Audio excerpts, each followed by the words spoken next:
This Notebook LM video explores the paradox of Christian unity. Jesus' farewell prayer and Paul's writings describe unity as relational, spiritual, and cosmic, a divine act that transcends human councils and rules. The video highlights two competing models: institutional unity built on exclusion, and biblical unity grounded in inclusion and God's future plan. Today we're going to tackle a really fascinating paradox that sits right at the heart of Christian history, this whole idea of unity. You know, on the surface, it sounds so simple, right? But its story, well, it's one of intense debate, raw political power, and some really profound disagreements. Okay, let's dive into this.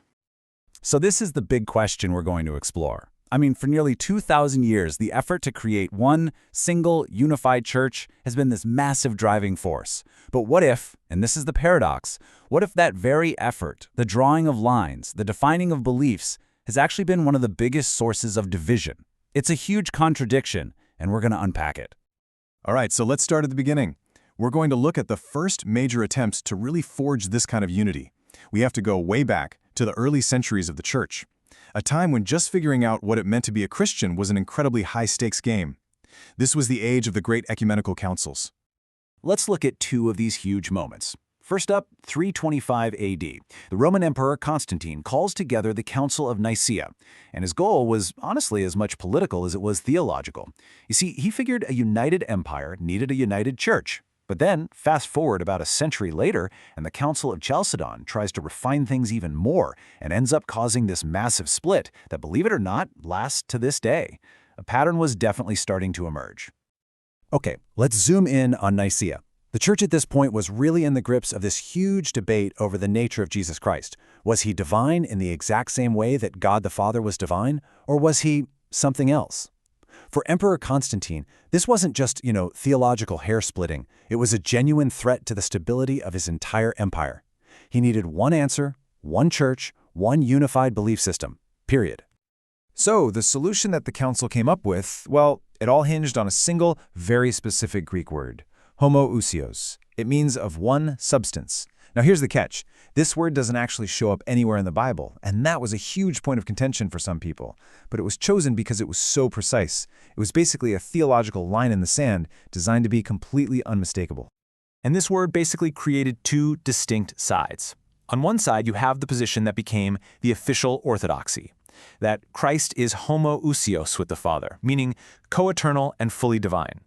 And on the other side, you have the view from a priest named Arius, who argued that, no, Christ was a creation of God, a created being, and not co-eternal. The council had to pick one. And boy, did they pick one. This quote right here from the original creed is so telling. It doesn't just say, hey, we disagree with you. No, it says that anyone who holds the Arian view is anathematized, which is a formal curse of excommunication. The message couldn't have been clearer. If you agree with us, you're in. If you disagree, you are out.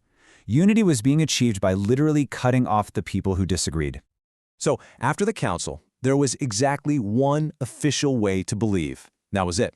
People like Arius were exiled, and by defining orthodoxy, or the correct belief, they, by default, created heresy. Unity wasn't achieved through inclusion. It was achieved through exclusion. But here's the thing. That institutional, almost legalistic model of unity, it's not the only vision you find in Christianity. Not at all. In fact, the biblical texts themselves seem to paint a completely different picture.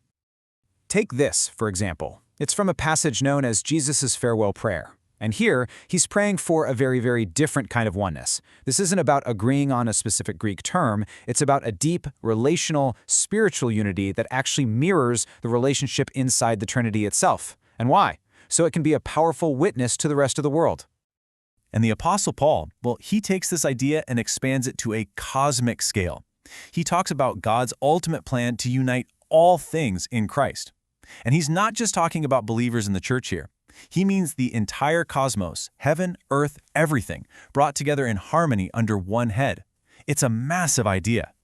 So, when you really break it down, this biblical vision of unity is pretty different. For starters, it's spiritual and relational, not just institutional.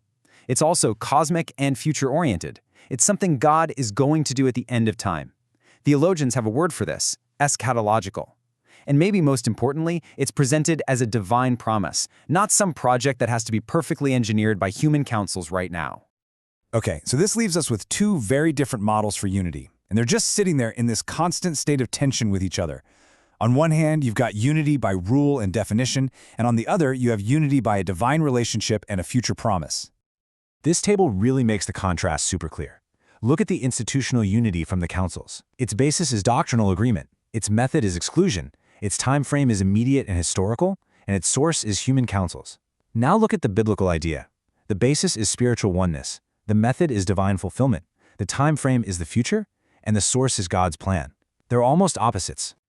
And this, right here, brings us to the core tension of this whole story. There's this endearing conflict, right, between the practical, historical need for a church to define itself, which, let's be honest, almost always leads to drawing lines and excluding people, and this grand biblical vision of a future all-encompassing unity that God is going to bring about. You could say one is about building walls to protect a belief, while the other is about a future where all those walls get torn down. So all of this leaves us with a final kind of lingering question for our own time.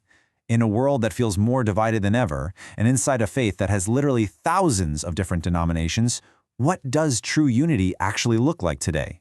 Is it about finding the perfect set of rules for everyone to agree on? Or is it something else entirely? That's a question worth thinking about. Thanks for tuning in.